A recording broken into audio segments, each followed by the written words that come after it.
So the FBI shows up at your door, and what's their ostensible reason for coming to interview? I'm familiar with elicitation techniques. I cover national security, so I know that when they say you're not in trouble, that is a ploy to try to get the person to separate from their lawyer so that they talk to you in conditions that are favorable to law enforcement. But there is a campaign of, I don't want to say, it's not like they're holding a gun to your head, but if the FBI shows up at your door or if they call your boss, I think it's hard to imagine that that's not going to have some psychological effect on how you approach the story going forward. Joining us to talk about Elias Rodriguez, the young man who ended up shooting and killing 2 Israeli embassy staffers in Washington, D.C., is independent journalist Ken Klippenstein, who you should subscribe to over at Substack. He is the first journalist who obtained the manifesto of the shooter, published it, and has faced some consequences and some intimidation tactics as a result. Ken, thank you so much for joining us. Hey guys, good to be back. So good to have you. Ken used to be a colleague here at TYT. He was one of our reporters, but he has moved on and is breaking some incredible stories over at Substack. So Ken, I wanted to start off by asking you about the manifesto itself. So you obtained the manifesto and you made the decision to publish it. And I think you have a good reason for why you want to publish it. Explain that reason and talk to us a little bit about why other journalists were unwilling to publish it. Yeah, we're several days past this. It's clear now that that manifesto is authentic. CNN's chief law enforcement intelligence correspondent said that his senior intelligence sources are saying that it's authentic. Basically, everybody knows it. But it's this weird kabuki of pretending, FBI hasn't verified it yet, so we can't put it out there. The reason that I think it's important to put it out there is not for the shock value. It's not. I've never been somebody that wants to do. I don't watch true crime. I find it distasteful. The reason I think it's important is because if you don't put out an account like this, once you have it verified, and I spent several hours talking to people in order to make sure that it was authentic and it was what it appeared to be. If you don't put that out, that just creates an information vacuum that is quickly filled with all kind of crazy conspiracy theories and speculation.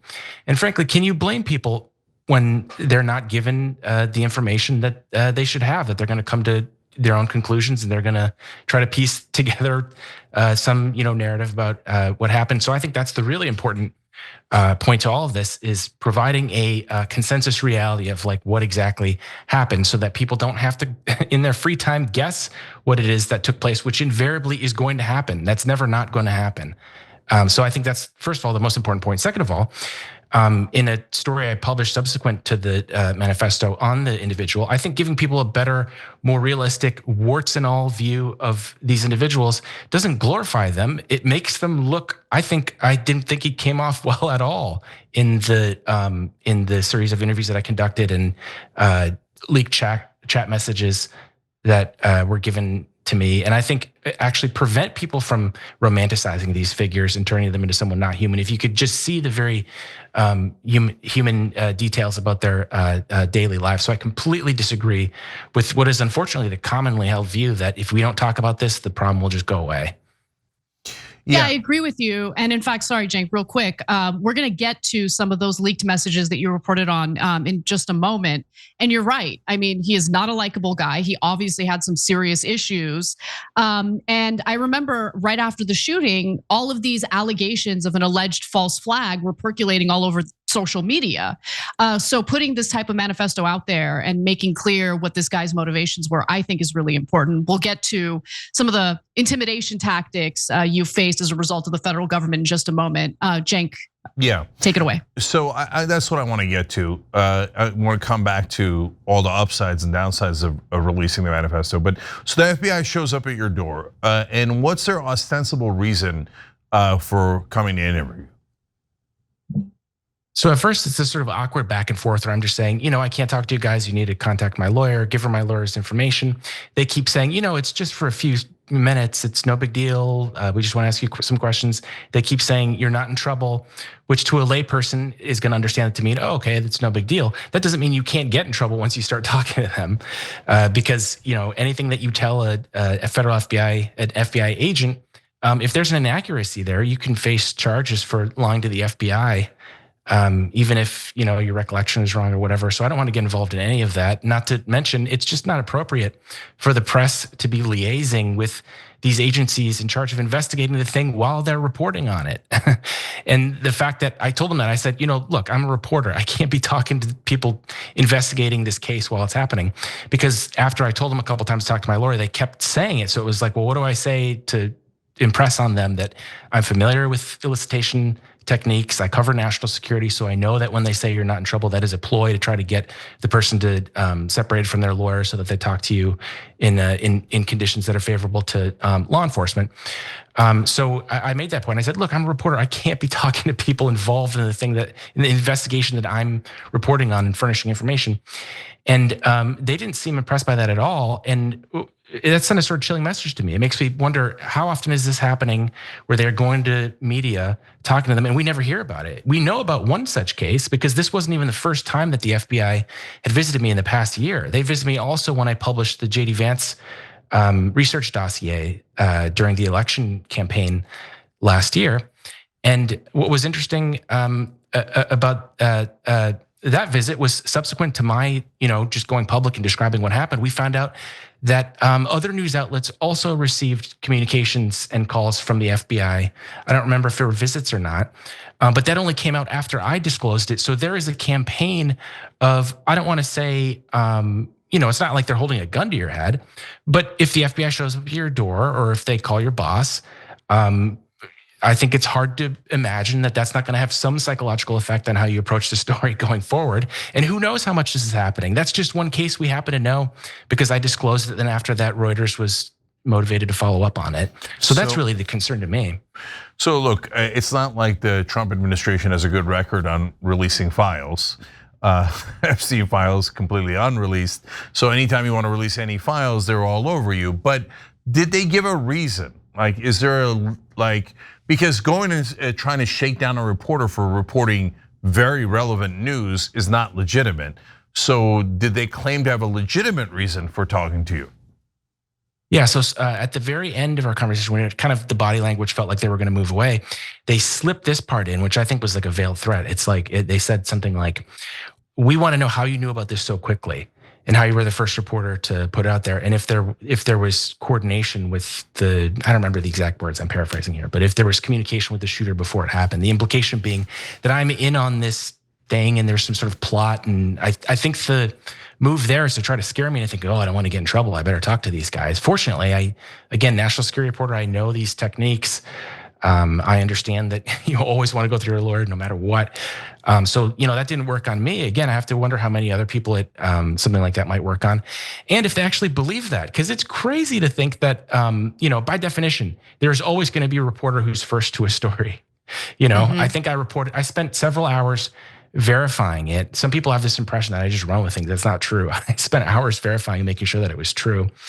And so it was maybe like 3 or 4 hours, maybe 4 or 5 hours after it happened. So that's pretty quick, but it's not exactly like I had it out there within 5 minutes of the event taking place. So what this says to me, and in questions they submitted to my lawyer, 11 questions, which I took and published on my newsletter, which I encourage everyone to go and look at those specific questions to give you a sense of what it was that they wanted to know. It was essentially that. It was, what can they find out about potential sources? What can they find out about my role in this? And it says to me that they're not using their investigative resources very wisely.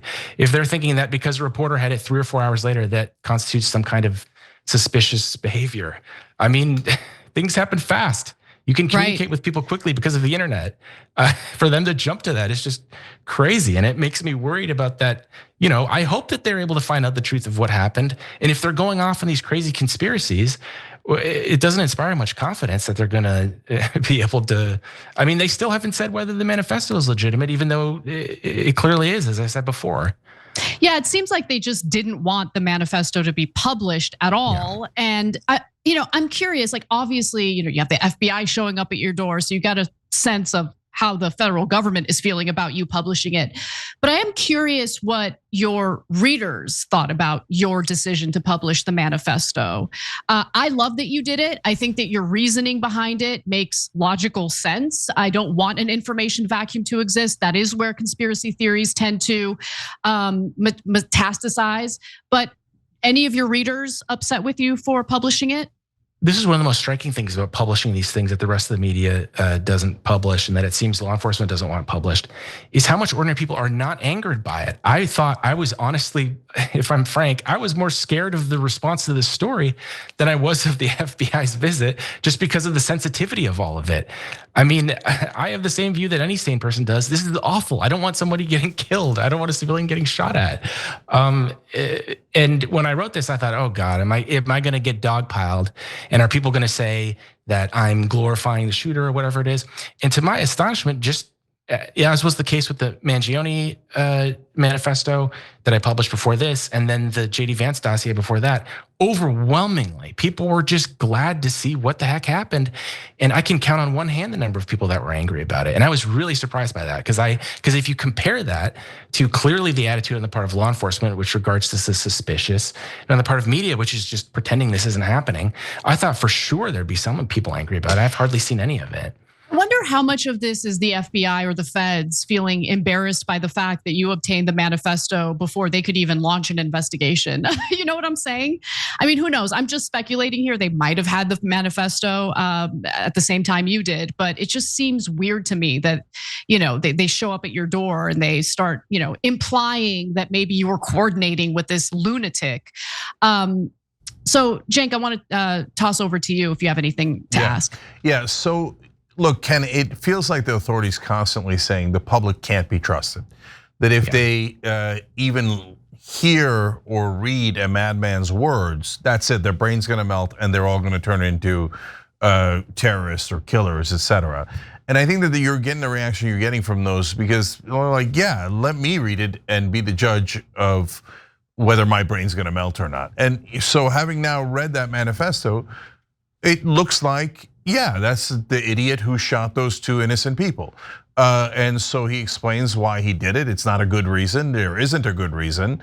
And so when I look at it, I think, wait, do the authorities not want us to know the real reason he did it? Because the real reason is already perfectly terrible, right? So, but now I see pro-Israel forces, including Representative Randy Fine, all over television saying, in the manifesto, he says to globalize the intifada. Well, I read it twice. It doesn't say that at all, does it, Ken? Yeah, it doesn't say that. No, it doesn't. And that's the problem with allowing major media and systems of power to paraphrase to people what is said. I mean, we had the Protestant Reformation over exactly this question. Are you able to read the original text or not? Or do you need a priest class inserting itself between you and that text? And unfortunately, that's what the media has become. When they do this, they did the exact same thing with the Mangione document. I remember watching CNN and seeing them paraphrase. They said something like, well, there's not even really anything of substance in there. This is just the rantings of a crazy person. And I'll tell you, when I published that manifesto, and I got endless people saying, obviously, I don't want to kill somebody like Mangione is alleged to have done, but people resonated with the pain that he felt about the healthcare on a systemic basis. And so to see that response and then compare it with what the media had claimed, oh, you don't need to see it, we'll paraphrase it for you, or law enforcement will paraphrase it and then drop, kind of select leaks and comments in the media, which they did about that. So they're happy to talk about the contents, just the portions of it that they want to talk about and the paraphrase that they want to do. It's not that they don't want to talk about it. They want to talk about it on their terms. It's when you actually give people the underlying thing so that there are no terms and people can just decide what they think. That's what they dislike. And it's really pernicious. I don't see any explanation for that other than being that it's about control and they want to have control of the narrative. So yeah, they want to gatekeep for sure. Go ahead, Cenk.